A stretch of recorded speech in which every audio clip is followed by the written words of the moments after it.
Hello and welcome to Decision NYC with Ben Max. I'm Ben Max, your host and executive editor of Gotham Gazette. The 2021 New York City election cycle is well underway and it's poised to be the most significant municipal election in decades. All of city government is on the ballot, and because so few incumbents are eligible to run for their current seats due to term limits, New Yorkers are electing many new office holders and the next roster of leadership for our city. There will be a new mayor of New York City elected here in 2021, as well as a new city controller, new borough presidents, many new city council members, and that's not all that's on the ballot. There's also a very important election happening in the city, specifically in Manhattan, but not for a city government position. There's a very crowded and competitive race for Manhattan District Attorney, the top prosecutor, the top law enforcement official of New York County, also known as Manhattan. It's a position of immense power and importance. The office holder makes key decisions that impact the lives of many New Yorkers and millions who don't live in the borough or even the city. Millions of people who call Manhattan home or work there or just visit. Decisions of life and death, freedom, incarceration, crime, punishment, and more. This is one of the most high-profile and important criminal justice jobs in the country. It's technically a state level position, so there's slightly different election rules at play. For example, there's no term limits for the Manhattan District Attorney. The candidates for the office have different campaign finance rules than those for city government. And although ranked choice voting is starting this year for city government positions in special and primary elections, there is no ranked choice voting in the election for Manhattan District Attorney. But the election for Manhattan DA is happening this year at the same time as all the city government elections, with a June primary and a fall general election. Got all that? It's okay if not, but the most important thing is that you know the primary is coming up in June, and that's for registered Democrats, and it's time to get to know the candidates here for Manhattan District Attorney. So we're pleased to bring you this new series of interviews with candidates running for a variety of offices, including Manhattan DA, but also mayor and others.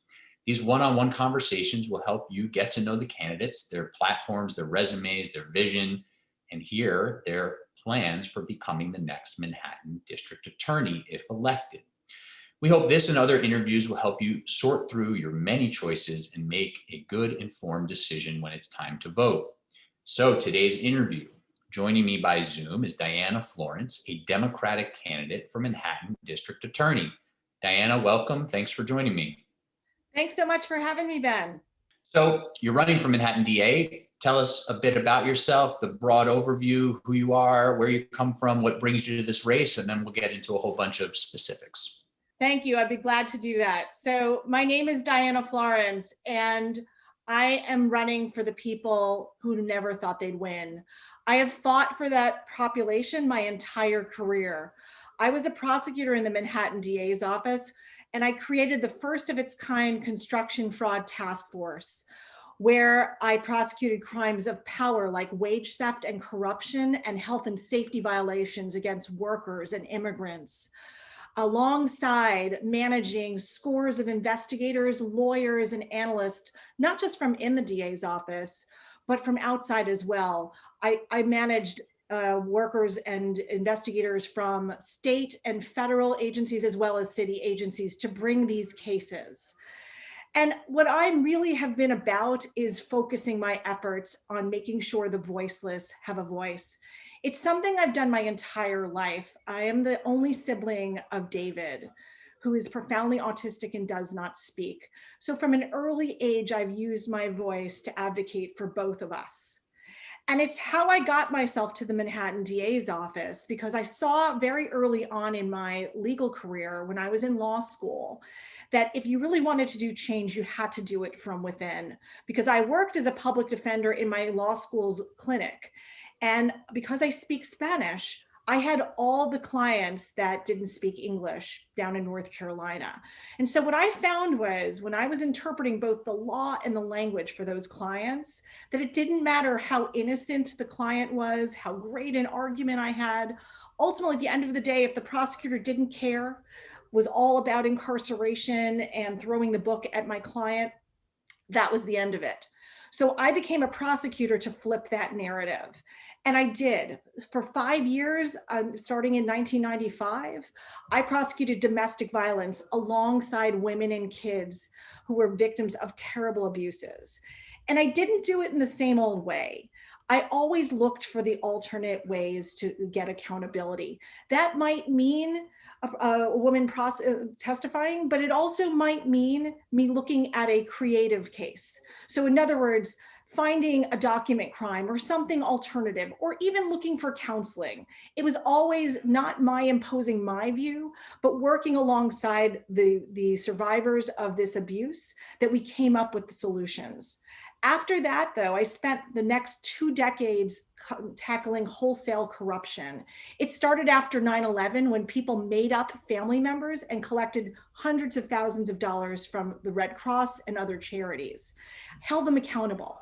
Then I moved into the construction industry, and I found that you could literally do major cases if you worked simultaneously with the agencies and private sector individuals who are affected. So the case that really got me on this path was involving the falsification of concrete at the World Trade Center, Yankee Stadium, and scores of other landmarks. The case started with a formerly incarcerated man who was an inspector, and he was being blamed for a false test. But I knew right away when I got the case that it could not make sense because he was coming from Brooklyn and he had been on parole. And why would he falsify it? And in fact, what it ended up leading to was not only the CEOs and executives at that company, but the entire industry using a institutionalized software system that was falsifying the very strength of the building materials like steel and concrete that underlie our structures. And so using that out of the box approach, working simultaneously with government agencies, with private sector, with workers, with tenants, with immigrants, I really was able to get at the heart of fraud and really go after power. And I'm so proud as a result of that work to have the endorsement of a dozen labor unions. I am the only candidate in this race that has any union support. And they know that I will go after power without fear or favor. And that's why I'm so proud to be here running for DA. Thank you so much for giving me the opportunity. Sure, and thank you for that introduction to your work. So, there's sort of a division in this large field of candidates, fairly large field of candidates, in terms of folks who've worked as prosecutors, folks who haven't. People talking about all different degrees of reform. Can you capture for people, some of the big strokes of ways that you would want to change the Manhattan District Attorney Office if you're elected? Are there sort of key planks to what you're saying your version of reform would be? Because everybody's talking about reform, of course, but it takes different shapes for different candidates. Absolutely. You would think because I'd been in the office so long that I would have some sort of default to keep things just as they are. But it's quite the opposite. I can tell you that the office has not changed in 45 years. When Morgenthau came in 75, he did a wholesale restructuring. And nothing like that has happened, not under this current DA, and it is long overdue. What I mean by that is not office space. I mean changing the way we approach justice. And that means flipping the equation right now, because the majority of the attorneys are focused on crimes of poverty, not crimes of power. When I talk about crimes of power, I'm talking about corruption. I'm talking about domestic violence, sexual assault, human trafficking, labor crimes, housing fraud, and of course, police accountability and abuses. We need to send our attorneys in that direction, not prosecuting people for standing on a street corner or peaceful protesting. And so that is my top line vision, is really refocusing our efforts and our resources on crimes of power. When it comes to crimes of poverty, we need to be looking at them holistically. And we need to be not using jail as a default. And in fact, actually trying to work together with people to solve the problems. The way I propose to do that is when you go after corruption, which I did, again, for more than 2 decades. What I can tell you is that you can sentence companies to fund these very programs that will help us solve these problems. So for example, it costs $10,000 a person to be involved in getting out, staying out. And this is a program that deals with youth and violence and getting kids out of that cycle. $10,000 a kid. You can sentence a company that is doing minority and women-owned business fraud or bribery, not only to paying back what they owe, but actually funding these very problems that we are facing in the city. Would you change the way that your bureaus and your ADAs, your assistant district attorneys, are evaluated? There's a lot of connected conversation to what you just talked about in terms of going after more crimes of power than crimes of poverty, with how ADAs are instructed and the directives they're given, and then how they're evaluated. Are there ways that you would use data or get away from using data? How would you handle that? Yes, well, first off, we need to stop measuring success by how many indictments someone has or how many convictions they have, or even the amount of sentences, years in jail. And that's something that I always eschewed when I was in the office. I always looked individually at cases. I'll give you an example. I was prosecuting a large insurance ring, and one of the people that got wrapped up in it was an Uber driver, and he had gotten $5,000 to have his car sort of disappeared. It was an international ring. They were shipping the cars offshore. This was a man that on its face, I could have got a very high level conviction for insurance fraud. I could have sent him to prison. But talking to his lawyer, talking to him through his lawyer, what I learned was this man had a heart condition. He had bills. He had the weight of the world on him. And there was not justice in getting him out of our community. There was no justice. This was a man who had never committed a crime before. There was no justice in making him take a felony. So together we came up with an alternate. Ultimately, he paid back the money and he pleaded guilty to a misdemeanor. That's the way we need to be doing our cases. That's the way we need to use our power, not to sort of wrap up statistics, but really treat the problem at its source and ultimately make that case the very last case that they're coming into the criminal justice for. A very small, related to this, a very small percentage of cases, of course, go to trial. Is there a way that you would change the plea bargaining directives and structures and protocols in the office? And would you do away with the so-called trial penalty? Yes, the trial penalty is a relic from another time. It should not be used. It's not something that I engaged in, and we absolutely need to end it. In terms of plea bargaining, again, it really has to be on a case-by-case basis. For too long, this DA has had these blanket policies. If you have certain things in your background, it's a non-starter. We need to stop with the non-starters. We need to look at each case and not just think about the accused, because let me be clear about that. We need to be thinking about the survivors as well. They have a voice and they need to be involved in working out these dispositions. So yes, we need to be figuring out which case is appropriate. If the person wants to go to trial, that's great. Ultimately, my view always has been, I leave the sentencing to the judge. I do my job. If I get a conviction, the judge will make the determination. That's how I would handle sentencing, and no more trial tax. Let's talk about gun violence and the ways in which the district attorney's office can prevent it, should punish it. There's obviously big differences between the, not to make light of it, but the sort of run-of-the-mill gun possession case and the actual shootings, the actual murders, the actual, physical violence that occurs when a gun is fired. Are there ways that you would change the office's approach to gun crimes? Absolutely. First off, let me just say, violence is never okay. And we always need to make sure that people that engage in violence are held accountable. But that does not mean that, again, we do a blanket policy of saying there's always a minimum and this is always going to be the case. The reality is violence and gun possession start with, frankly, a gun. And how did they get here? We have to ask that question. New York has the toughest gun laws in the country, and yet we have shooting after shooting. That's because we haven't attacked the source of those guns. I know, because I've done these cases. I've done large-scale trafficking cases, and I've taken dozens of guns off the street. The way we do those cases is we create partnerships with other prosecutors. It's something that I've done in my career over and over, where we don't just pretend that things begin and end at the borders of our island of Manhattan. We need to see that North Carolina and Virginia are the sources of these guns getting into our city. And you need to work with prosecutors and investigators down the Atlantic coast to make sure that those guns are stopped. Then once we end the gun trafficking and we limit the amount of guns here, then we need to be looking individually, as I said, with the cases, with the shootings. And we need to be figuring out what's happening.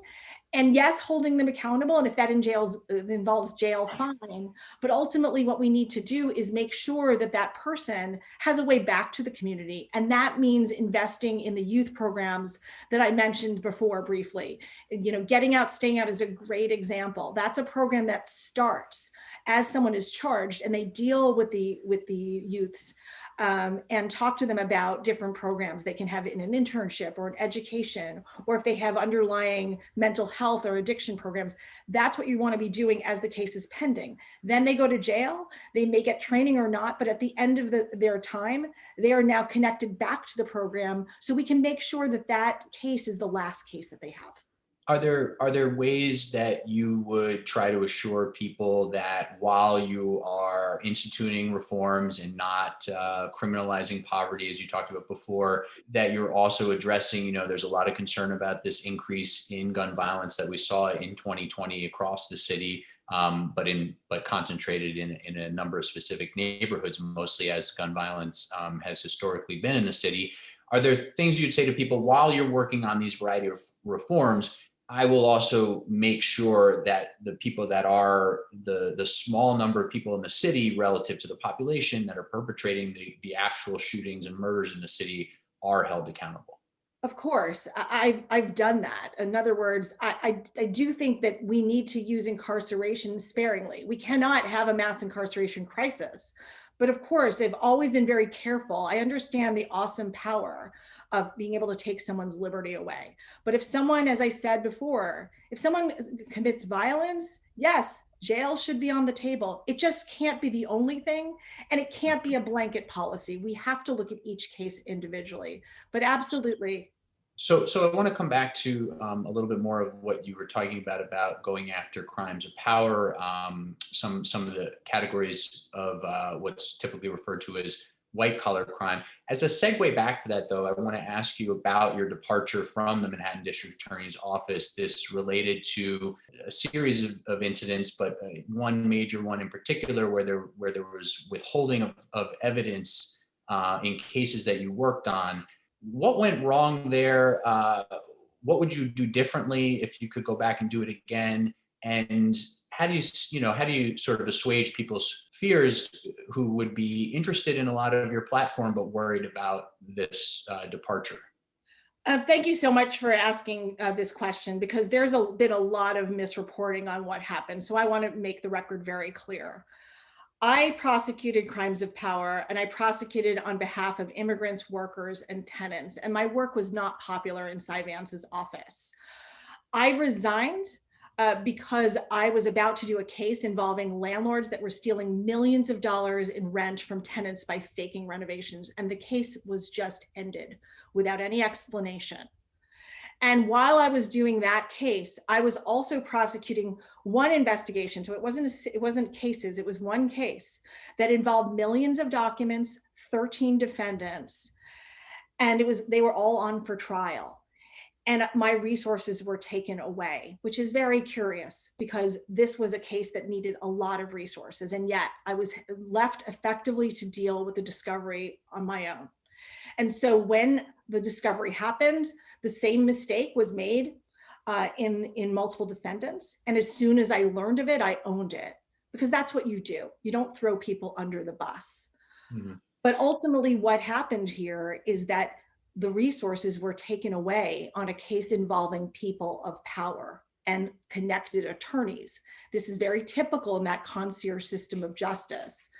As your DA, I would never take away resources from cases that involve such serious allegations of bribery and millions of dollars.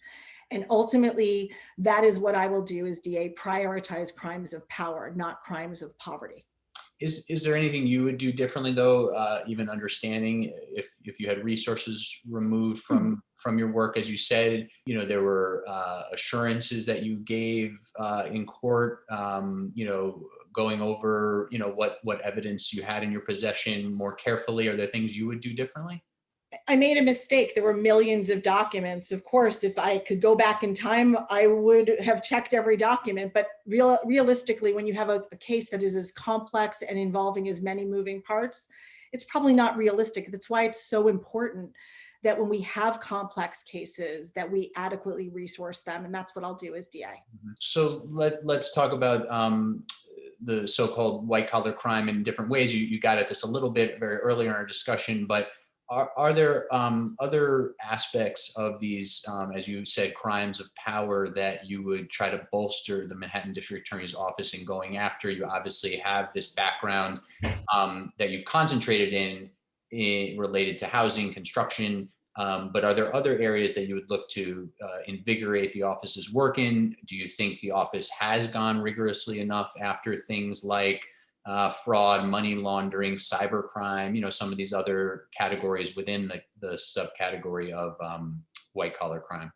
No, I think that they've actually been very tepid about it. And what we've noticed under this DA is that he only acts when there's public outcry. And the cases that he does are safe. So when you look at Harvey Weinstein as a good example, Harvey Weinstein wasn't done until literally scores of women came by, and there was criticism after criticism. I won't act like that. My career has always been about proactively going out into the community and finding the fraud before it becomes entrenched. My practice has also been about open discovery, and I want to be clear about that.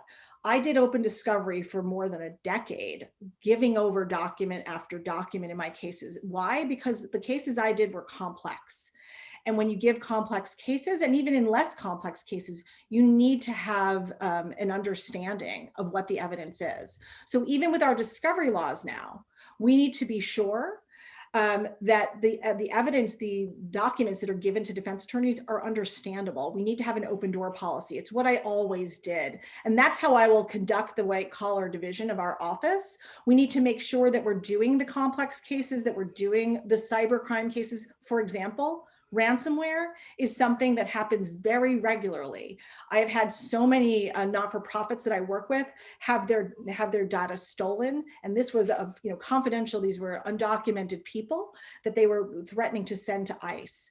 The DA's office had absolutely no resource for that. I tried to get them to do those cases and they didn't. My DA's office will actually open that up.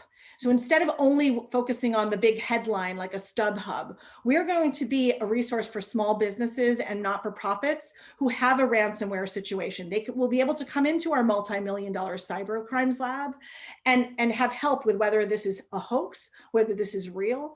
And I'll say to you, Ben, in terms of these cases, I know from my contacts in the cyber world that the hackers in Russia who have taken apart some of our biggest organizations, their side hustle is often these ransomwares. So we can actually do the big cases by starting small.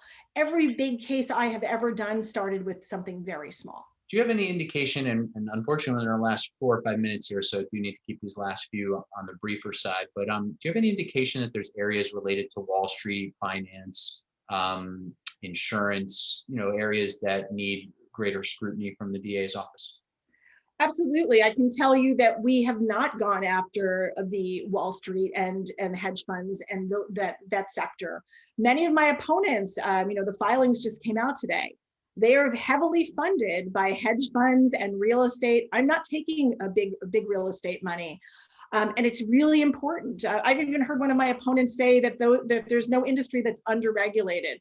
We know that after the 2008 crash, that only one bank, Abacus Bank, was held accountable, and they were, and frankly, that was a travesty in and of itself.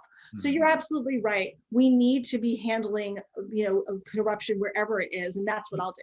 Do you know what kind of cases? I mean, just sort of a topic within that topic. Absolutely. Money laundering is a huge problem. I have done money laundering cases, and it's really important to be looking behind businesses, especially with e-commerce. On Wall Street, we need to be looking at insider trading. We have the Martin Act, right? That was what the Trump kids were almost prosecuted for, but dropped the ball. So that's my next, yeah, that's actually my next question. I've heard you say during this campaign that you think charges should have been brought years ago by the Manhattan District Attorney's Office. Do you think that Donald Trump himself, as a private citizen, is going to be charged by the Manhattan District Attorney's Office, or should be? I don't know what Cy Vance is going to do. What I'm going to tell you is every corruption case I have ever had, and I've done many large scale, years-long corruption cases. As I mentioned, they always start small and they end big. So the reality is you have to look everywhere. We know with Donald Trump, I know the same thing that you do, Ben. We know he's engaged in wage theft. We know he's engaged in insurance fraud. He's been engaged in stiffing his vendors. There are so many areas that when you get a case, it starts with looking at some bank records. It starts with maybe having an interview. It also starts with actually using the tools that are in front of you. And what this is really about is this DA not doing what he should have. State taxes, we don't need a subpoena for that. We can get a referral from state taxes. Why hasn't that case been done? I'm going to tell you it's because it's about a deference to power, and that's not what I'm about. I never have been about that. And as DA, I will follow the evidence without fear or favor, as I was taught by Morgenthau. And if Trump needs to be prosecuted, he will be. I will follow the evidence. Lastly, I think you just got it a little bit, but maybe other than former DA Morgenthau, is there a prosecutor or even a criminal justice leader right now or in the past that you would hold up as a role model for yourself? Maybe you don't agree on 100% of things, of course, no two people do, but giving people a little bit more of a feel for the folks that you see yourself in a model of. Yes, of course, Morgenthau was a mentor, but I can tell you the work that I did on the construction fraud task force, prosecuting wage theft and health and safety, I ended up working a lot with DAs across the country. That's what's so magical about Manhattan. What we do here, if we do it right, it spreads everywhere. So I helped Larry Krasner's office start their wage theft unit. I did that for Rachel Rollins as well to help them on labor crimes. I talked with California and Colorado. So for me, I admire these reformers, and I admire the fact that they do, and I would model myself, and that when things they don't know about, the things that I was an expert on, that they came to learn. That's the way I would conduct myself. And just to be clear, in our last 30 seconds, you mentioned a couple major reformers who recently been elected elsewhere in the country, and I understand what you're saying about sort of helping them on an area of your expertise. Are you pitching yourself as in the neighborhood of them in terms of how far you want to take the office in reform? I am pitching myself as there is a lot of really great reforms that I will take. Of course, my ideas, my platform is based out of my experience and my vision. But I'll just say, for example, the data platform that Larry Krasner and Chesa Boudin in San Francisco have done, I have a policy platform based on that exact model. Transparency is everything. We cannot earn the trust back of people until we're clear about what's going on in our office. And I understand that's a hard question because there's so many different areas of reform. But Diana Florence, thank you so much for the time. Diana Florence is a Democratic candidate for Manhattan District Attorney. Thank you for being with me. Thank you. And thank you for watching Decision NYC with Ben Max. Key decisions for New York City voters are coming up in June and the fall. And for this Manhattan District Attorney race, it's a Democratic primary coming up in June. There's a lot on the line for all of us and the future of the city, the borough of Manhattan, and I hope this conversation was helpful to you as well as others. I'm Ben Max. See you next time.